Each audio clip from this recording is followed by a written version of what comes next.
ગુજરાત એટીએસે પંજાબના વોન્ટેડ આરોપીની ધરપકડ કરી છે। અમદાવાદના રખિયાલથી વોન્ટેડ આરોપી પકડાયો છે। ક્રોસ બોર્ડર ડ્રગ્સ અને હથિયાર સ્મગલિંગના કેસમાં તે વોન્ટેડ હતો। નાર્કોટિક્સ અને હથિયાર સ્મગલિંગ નેટવર્ક સાથે તે સંકળાયેલો હોવાનો ખુલાસો થયો છે। પાકિસ્તાન બોર્ડરથી પિસ્તોલ અને ગ્રેનેડ લાવી પંજાબમાં તે પહોંચાડતો હતો। આ કેસમાં અગાઉ 42.9 કિલો હેરોઇન અને 4 હેન્ડ ગ્રેનેડ જપ્ત કરવામાં આવ્યા હતા। એક સ્ટાર માર્ક પિસ્તોલ અને 46 જીવતા કારતૂસ પણ જપ્ત કરવામાં આવ્યા હતા। પંજાબથી નેપાળ અને બિહાર થઈને ગુજરાત આરોપી પહોંચ્યો હતો। રખિયાલના એમ્બ્રોડરી કારખાનામાં છુપાઈને રહેતો હતો આરોપી। પંજાબના અમૃતસરમાં આરોપી વિરુદ્ધ ગુના નોંધાયેલા છે। આરોપીને પંજાબ પોલીસને સોંપવામાં તજવીજ હાથ ધરવામાં આવી છે।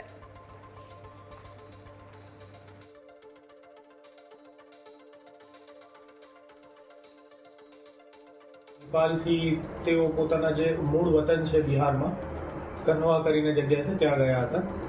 ત્યાંથી તેઓ આશરે 7 દિવસ પહેલાં ગુજરાતમાં આવેલ હતા। બાતની હકીકત વેરીફાઈ થતાં ઇન્સ્પેક્ટર ગુર્જર, ડીવી રાઠોડ અને પીએસઆઈ બીડી વાઘેલાને સદર વ્યક્તિને લોકેટ કરી તેઓને પૂછપરછ અર્થે એટીએસ ખાતે લાવવા માટે મોકલી આપેલ હતા।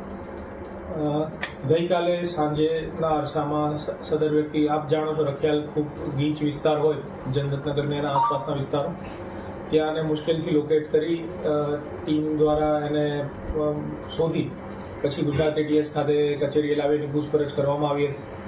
પૂછપરછ દરમિયાન જે ઇન્ટ્રોગેશન કરનાર અધિકારી હતા પીએસઆઈ આર ગચર, તેઓએ જે બાતમી હકીકત હતી તે કન્ફર્મ થઈ પૂછપરછમાં અને જાણવા મળેલ હતું કે આ વ્યક્તિ દ્વારા જાન્યુઆરી મંથમાં 43 kg ઓફ હેરોઇનનું કન્સાઇનમેન્ટ, તેની સાથે 4 ગ્રેનેડ્સ, એક પાકિસ્તાન મેડ સ્ટાર પિસ્ટલ અને એની સાથેના એ પિસ્ટલના 46 લાઈવ રાઉન્ડનું કન્સાઇનમેન્ટ રિસીવ કરેલ હતું।